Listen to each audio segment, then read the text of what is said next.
Ben, hello, how are you? I'm great. I'm great. How are you? I'm good. It's good to see you. Likewise. Do, Been too do you know, long. it has. Do you know what? Funnily enough, today I got a Facebook memory moment that popped up, and it was with a picture of you just when I was Oh, announced that I was going to do host some of the IMS panels yeah. last Yeah. year. Well, Yeah. today would have been the day that we were all together. With the whole industry I celebrating what we know. do. So it's well, this week would have been the week. So yeah, it's bittersweet, but I understand the weather is beautiful in Ibiza, which would have been for our new venue in Destino would have been incredible. So that's Yeah. equally sad, but is what it is. Think next year how good it's going to be when we're all together. Then it's going to be like double the excitement and double everything. It's going to be Yeah. great. No, and I think that's where our focus is now, is to try and really, absolutely nail next year's IMS, because I think everyone's gonna need it in a big way. So that's Yeah, where we're putting our energy right now. yeah, definitely. IMS was actually launched in 2007 during a moment of crisis for the electronic music scene as well back then. What do you think it was back then that helped carry on pushing the industry forward? And what do you think it is that we need now during the crisis that we're living at the moment to carry on pushing it forward? Yeah, it's a good observation. I remember, yeah, our justification was that we felt like the industry that we'd loved and had a big growth pre-millennium was suffering badly. And so we just tried to get our friends and like-minded brains into the room. I don't think any of us ever thought it was going to be last 13 years. And the sort of success of the first year just propelled us to keep doing it. And that kind of happened every year after that.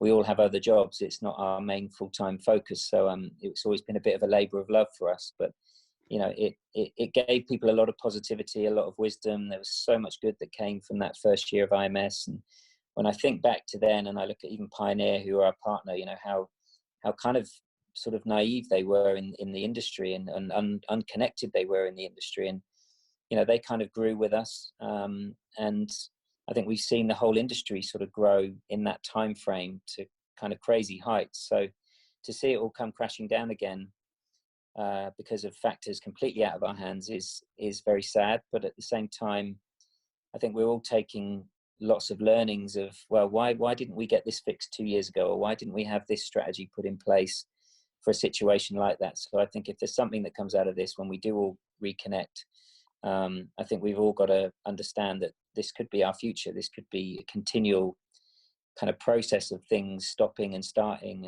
and that we all need to have we need to build a more robust business for Yeah. electronic music, because right now DJs are suffering, promoters are suffering, everybody pretty much is suffering in some way. And there's no sign that we're just going to bounce back to kind of how we used to be. So That we was need to actually be going to prepared. be one of my next questions. Obviously it's one of the questions that everybody's asking at the moment. What's going to happen next? What's it going to be like? What do you kind of visualize is probably going, what the industry is going to look like after this situation in terms of how we consume music and attend events?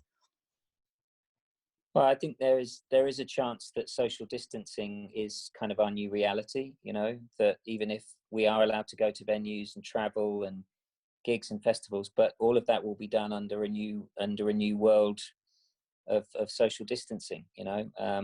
And that could be something we all have to get used to. Capacities being reduced, how we travel being very, very different. So I felt a long time ago, like 2 months ago, that this will all rebuild locally, and it will be back to kind of the scene as I knew it in the early to mid 90s, when most DJs made most of their revenue or their business kind of in their home territories, and were able to drive to gigs, and every now and then they'd fly to Amsterdam, or if you were really lucky, Germany, or maybe even Japan. Yeah. Now that's just become so normal for everybody. So I do think it's going to have to rebuild that way. I think there will be quite a lot of guerrilla activity going on, and people putting on events in crazy places. We've already seen the drive-in scenario, which Yeah. is What do kind you of a think bit of laughable, that? but a video. Just I had my head in my hands, but you know what? People are being entrepreneurial, and Yeah. that was kind of the spirit of how we all began, driving in cars to gigs, so to raves. But no, listen, I think people are being very creative. There's people putting events on in country houses, and you know that, you know, to just think it will operate through the clubs is a bit naive. But we've also got to be very careful that we protect the ecosystem, and that's really the big learning from all of this, is that, you know, we're all being damaged in many ways, but we've all got to come through this together as a community, and trying to rebuild some of that, you know, special electronic music community spirit that you would have felt at IMS this week, I think is really important. And a lot of that, I think, has been lost in the huge explosion and the kind of quite unsustainable momentum and growth that the industry experienced recently. Yeah, because I think as well, like right now is a really good time for everybody personally and also as an industry to kind of look back on everything that we've done over the last few years and try and kind of work out if there are things in this industry or aspects in this industry that need to be changed or reset in a way. So obviously now, because we're all kind of on pause right now and everything is on standby, do you think it is a good time to kind of work out what changes do need to be done? And if so, what do you think would kind of need to be reset or changed in the industry for to carry on growing positively? Well, I think the big problem is the monetization of streaming, and the kind of the way the money is being divided and kind of playing into the hands of the big technology platforms, who, you know, profess to have a care for our culture, but actually deep down, do they really? And I think we've got to protect the DJs, we've got to protect the creators of the music being played. And, you know, so much of the streaming you're watching, and people don't realize this, but so much of the streaming people are watching is unlicensed, and unmonetized. And it's the big thing that IMS needs to help tackle, but also like AFEM, the Association for Electronic Music, is working really hard to try to gather momentum to try and help correct this. But it's going to take a lot of people being quite brave to maybe pull off some of these platforms to really kind of make a stand. And then everybody's torn between promotion versus ethics. But as a community, I think we need to pull together. And we need to try and help resolve these. So that's the big one, and it's in everybody's faces right now, because, you know, streaming is not going to just disappear because clubs are back open. This is part of our scene now. People are quite enjoying watching this stuff at home, clearly. So how can we make that A, look better, and B, get people paid fairly and properly? So that's a huge one for everybody. Yeah.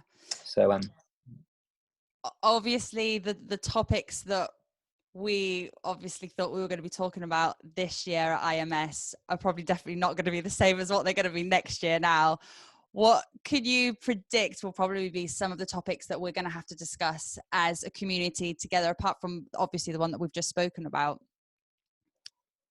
Yeah, I mean, I think monetization is the big one. Education is key. You know, obviously a lot of people are moving to online for educational, instructive classes. You know, and I guess one of the big ones is our community kind of calling out its own community for trying to help tour managers, trying to help the artists themselves. Like, we've become paralyzed as a culture. People are scared to do anything, and you know, it's just I think there's a lot of people pretty frustrated right now that as a scene we're kind of almost going against each other rather than supporting each other. So I think that the sort of ethics of what we all stand for is really a question here.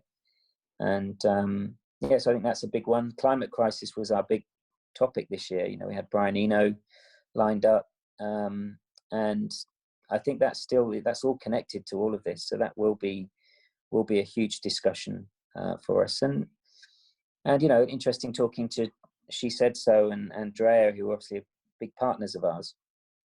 And Andrea said something very, very astute, which was everything going online has just completely kind of shone a light on how bad the sort of gender parity situation is, you know, and the general diversity situation, because it's highlighted more by all of these streams where people are not looking at balanced lineups or really thinking about what they're curating. And So it's almost put a microscope on just how far we still have to go with all of that kind of work. So I think that will continue to be a big topic. And mental health has been a big thing for IMS for the last 3 years. I mean, that's something that everybody is in some shape or form kind of probably suffering from, whether they admit it or not. But all of our sort of sanities are being pushed to the extremes by now. Right now by this kind of, by sort of self quarantine and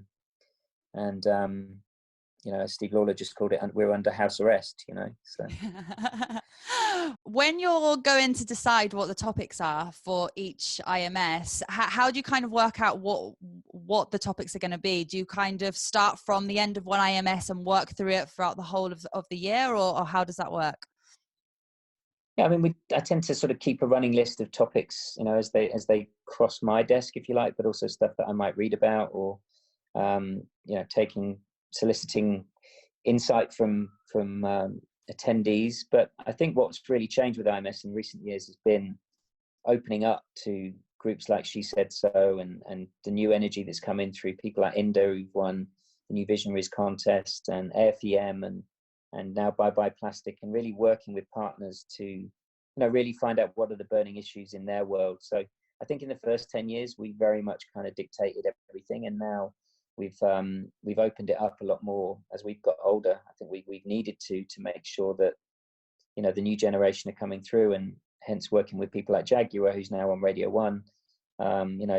She sends me lists of like 100 ideas, and I'm like, my God, she could just run this whole thing herself, and That's amazing. It's all really exciting, fresh thinking. And so we're really good on the sort of, I guess, the more 360 kind of bigger picture type stuff in a way, just because we've seen this industry go through ups and downs from the beginning. But I think we've become a lot more democratic in our process, and I think people appreciate it more. I think the last few years IMS has felt a lot younger and a lot fresher and a lot more like it's for everybody, and that was really taking some criticism from people like Andrea, who loved what we did, but was like, you do realize that this happens or that happens, and I'm like, God, I never thought about that. Yeah. So we're all kind of improving, and I think we've hit a really important landmark as we hit 2020. I'm 45, the partners are all similar ages, if not older. And do we want to be doing this for another decade? Do we want IMS to be here in 10 years' time? And we decided we do, but we need to make some changes to get to that point. And this year was the start of that. So it's a real frustration able to kind of express that to people with the actual event. I'd actually read somewhere that it was kind of a year of kind of resetting and changes as well. I think that was your quote that you'd said, right?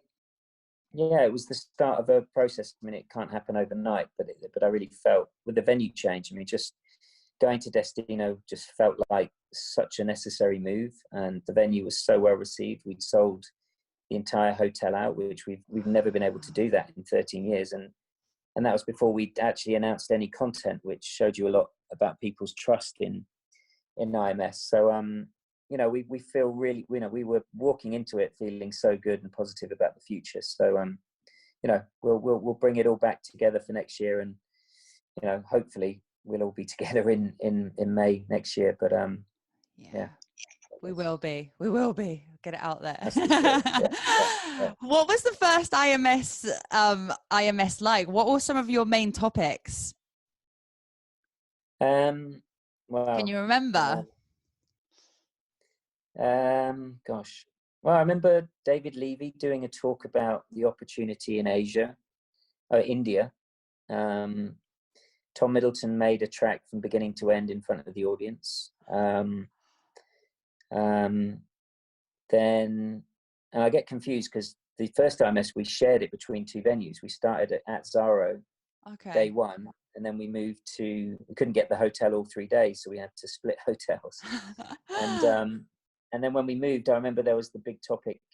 Again, I can't remember exactly what it was about, but there was a whole debate about independents versus majors. And Jason Ellis, who's one of the best A&R guys in the business, stood up and said, "Shall I just leave the room? You guys clearly think you don't need major record labels." And 4 years later, he'd signed Swedish House Mafia, David Guetta, deadmau5, the whole lot, Avicii, and wow. So And then, you know, at the time we were, you know, having debates about the DJ Mag Top 100, and it got really, really heated, that talk, you know, about the validity of why we need such a thing. But, you know, 13 years on, I don't think we really even acknowledge stuff like that anymore. We're going much deeper, much more personal, much more into the sort of human potential world of creativity, and you know, still dealing with big issues, but I think people want a more rounded experience, and hence the introduction of the wellness platform Arete and things like that. So, you know, we're going through a journey ourselves, and people are coming along for the ride, which is great. You know. When you first started, how many people more or less attended the first edition, and how many attend it now? Yeah, I think it was 100 people, like maybe 75, something like that. And then with the media and the press, it was like 100, 150, I can't remember. But now it's more like 1,200 people who comes. So it has grown a lot. And in the early days, we used to say IMS was designed to be really small and all about the intimate experience. And we kind of shifted that as it succeeded and started to grow. But, you know, we still think it could grow more. We still feel there's a lot of the industry who, you know, maybe just go to ADE or something. I think we offer a very different experience. And I love ADE. It's one of my favorite weeks of the year. So, Me too. but yeah, I think we still feel there's opportunities to grow more. But what's amazing has just been seeing some of the people who've been there all the way from year one, and we've seen all of those people grow, and their companies grow, and their careers grow. So it's been amazing to sort of chart the industry's growth through the lens of what we see. Yeah, that must feel really amazing, seeing people like from 1 year and just see how they grow and their company grows with them at the same time. It must feel really good, and be able to catch up with them every single year to see how they're getting on and what's next. Yeah, I mean, it's not to take any IMS credit for that, but there are, you know, some amazing deals have been done at IMS. I know they have, and I see them every year, and I kind of figure out, well, I know what that's about. And, you know, it's quite funny to watch. And being a manager myself, you can't help but get drawn into that stuff. So, but no, I mean, I'm very proud of the connections that have been made through IMS, and some seriously big ones, you know, like people, you know, full investment, companies being bought, schools being opened in China and India, all things that happened at IMS in some shape or form. And that's always, I guess, been one of the things I've loved about this industry is the connectivity, and I've never been too protective over connecting people. I've always been, if I get nothing from it, I've still enjoy seeing things grow, and that's what IMS has always been about. It's been about us sharing what we know and the people we can get to and the people we can bring into the community, and that's that's the whole spirit of a summit like that, you know. Yeah, one thing I always really love at IMS as well is seeing people come from so many different countries around the globe. Sometimes you just don't realize that there's so many people in so many different parts of the world that work in this community as well. Are there any certain countries that you feel like a lot more people are starting to attend from as our industry is growing globally? Yeah, I mean, definitely, you know, the American side may be obvious, but, you know, it was always a difficult weekend with it being the big Detroit weekend in America. So we never had a huge amount of Americans coming, but that's really shifted now. India, China, places like that. You know, we did a lot of work ourselves with IMS in Asia. You know, we ran a summit there for 5 years, and I think we stopped doing that and felt we should try to make everybody come to us rather than the other way around. And that strategy has actually worked. Cool. Middle East, you know, the scene there is really interesting and growing, and yeah, Latin America we could probably do with some more, but it's such a big journey and expensive and stuff, and the scene there's quite hard in places. But yeah, generally it feels very, very global, and that's probably the joy of it. And I always love the night before when a lot of people arrive early, and there's always like a big dinner of people, unofficial dinner where people have just jetted in from all over the world. And you know, obviously that's something we have to think about with the climate crisis and how the world looks going forwards. And being a conference, we're encouraging everybody to travel. So stuff like that we all need to be thinking about. Yeah, it's the international nature of it is in the name. That was always the whole point, you know. Yeah. Do you have any of like your favorite or most memorable IMS moments? And I know there's probably a lot of them, but is there any that really stick out? Any of the panels or anything that's ever been said or anything like that? I mean, I think Nile Rodgers, who came back a second time because he just couldn't fit his life into a 1 hour conversation. I mean, that there were people crying in the room that day. I mean, that was so powerful. You know, he'd just recovered from cancer. He just announced at IMS that he was on the new Daft Punk album, as did Giorgio Moroder the same day. It was like, wow, all of this came out of the summit in terms of the news. And yeah, just the feeling towards that man at IMS was super impactful. You know, I think there's been some very visionary talks from people like Mark Geiger at WME. If you look back at his opening keynote 5 years ago, where he talked about the future of our industry after the explosion, it was very telling, and he was kind of right about nearly all of it. And then some of the stuff we've done in America has been amazing. I mean, IMS Engage was a different format, but it was about putting people together from different cultures. And Seth Troxler interviewing Chuck D from Public Enemy. I mean, just on paper, you had to see that talk. Yeah. You know? And we did a series of those. Guy Gerber with P. Diddy, and Steve Aoki with the founder of Instagram, and Diplo with the founder of Instagram, and Steve with the founder of YouTube. You know, really interesting cross-cultural conversations. And probably the craziest thing was the talk around Diplo and his manager having a fight in the middle of the talk with another manager, and chairs flying around the room. Really? I've never seen that. Somehow that never made it on video. No. That was like, we make like major headline news all around the world that, you know, Diplo was still a big deal then. He's huge now, obviously, but you know, but it just highlighted the kind of the tension and the kind of passion that is there. I mean, taken to an extreme, but yeah, that was it was like being at a boxing match where it kind of tips into the crowd. It was pretty wild. So what did you do? Did you get involved, or did you just stand back? You know, I don't think, I actually wasn't in the room at the time. It was yeah, and everyone just came running in saying, you know, you can't believe what's just happened. And I walked in, and all the chairs had been separated, and it was kind of hilarious, really. But yeah, that was, Pete Tong always joked that was our new music seminar moment, which, for those who don't know, there was a conference in New York which inspired Pete and myself particularly as the IMS partners, because we were really following it, and Pete was there. But it took place in the early 90s, and I remember reading about it as a young journalist at the time, and Derek May stormed out, walked off a panel mid conversation out of kind of anger to how sort of typical white industry men were sort of talking about Detroit music, and the panel was called "Wake Up America, You're Dead," and really controversial, and Derek stormed out, and it became very famous for that moment. So we always joke that was our kind of, that was your moment. That was our moment. So I should pick something more positive, but you know, that's still a good moment. I take the passion as a positive.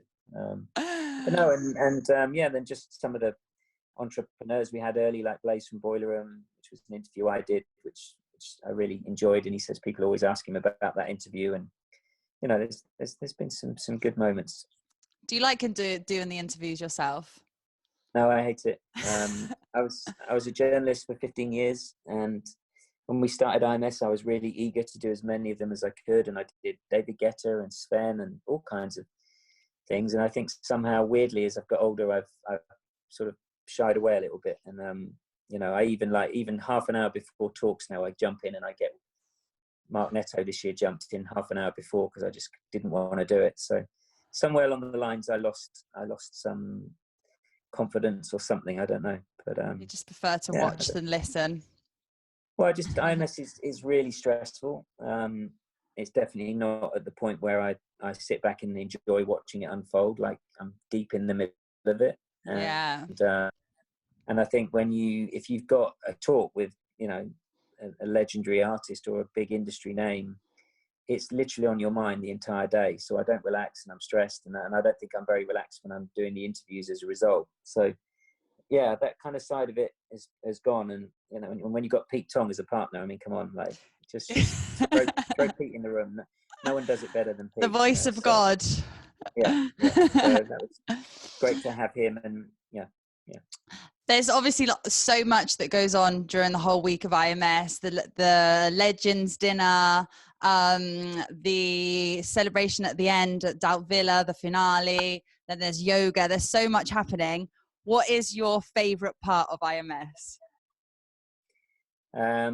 Well, definitely the release of Dout Villa is that's what it's there for. You've had 3 days locked in a room.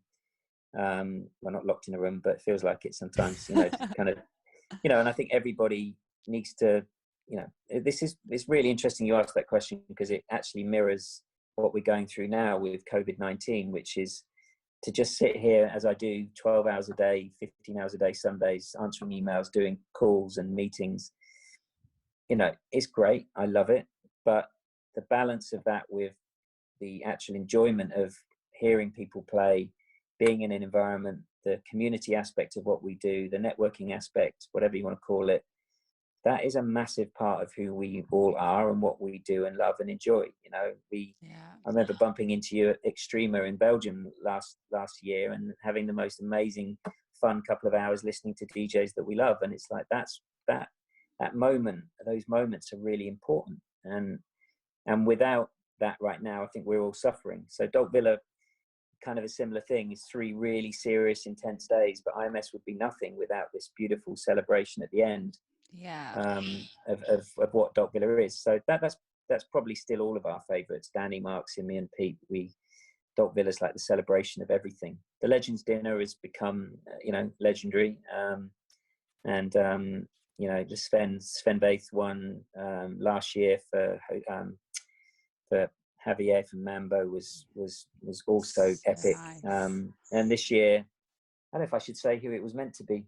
Oh, are you allowed?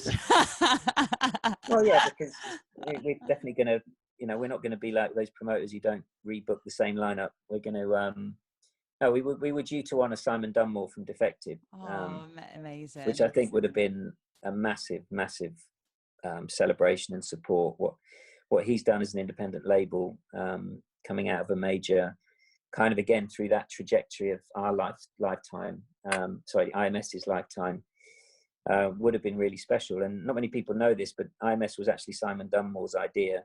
Really? Yeah, he kind of suggested it to the partners, and just said, I don't want to be involved, but I think you should go and do it. And that's kind of what happened.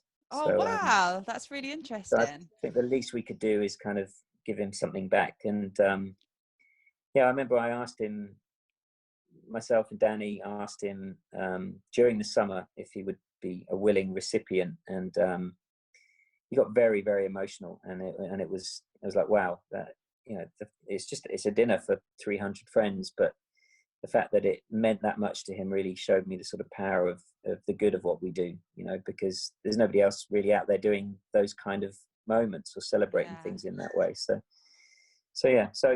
don't shout that too loudly, but we will announce him very soon as the dinner in 2021.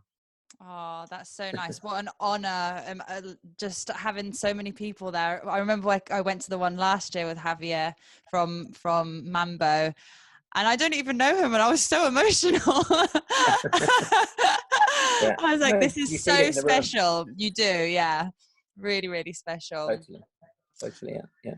And just to finish off, obviously the whole situation right now, it's been a struggle, as we were talking about before, for nearly everyone. It's affected us all in some kind of way, and it's been very hard for a lot of people on our mental health. Illnesses, self-isolation, not being able to see your family, your friends for a really long time, financially, obviously. What advice could you give somebody that is going through a hard time at the moment, that's finding it difficult to cope, or is around somebody that's finding it difficult to cope at the moment? Yeah, well, it's a heavy question, but I mean, firstly, everyone is going through it. Like, doesn't matter how successful they are or whatever your perception is of their position in life. Everybody on every level is going through some form of it, I believe. You know, I have really positive days and I have really, really down days. And I think we all feel it around the world, and it's partly dictated by what we're seeing and reading on the news. So, you know, I think we're all in this together.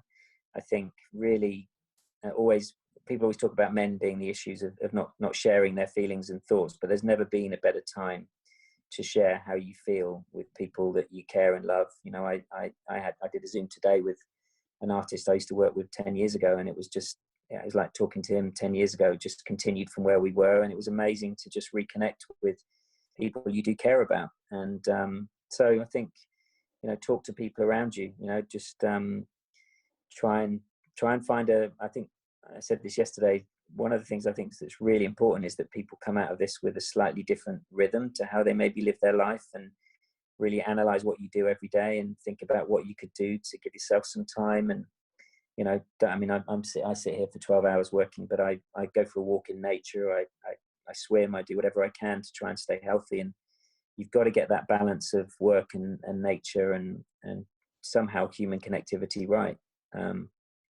So yeah, I think really analyze what you're doing. Meditation, I think, has been helping a lot of people through this. Yeah. You know, however seriously you practice it, even if you can't actually meditate, or you think you can't, just sit still for half an hour a day and get deep in your thoughts, and in a good way, and just give yourself some space and time and balance, you know. Yeah. I'm doing my hardest to do that. I had a baby 6 months ago, so I'm kind of secretly enjoying this time, because normally I'd be in Ibiza now for 2 weeks, but I haven't seen my parents. My parents have met my new son once, and that's now starting to get quite hard. So yeah, we're all going through something in some level. Yeah, definitely. But things will get better. Absolutely. Things will get better. Yeah. Ben, thank you so much for your time, and I really hope I get to see you soon. Yeah, likewise. And yeah, thanks for your continued support, and sorry we're not all together this week, but next year. It's going to be so good next year. Yeah. Thank you so Okay. much. All right. Take care. Thank you. Take care. Bye. Bye.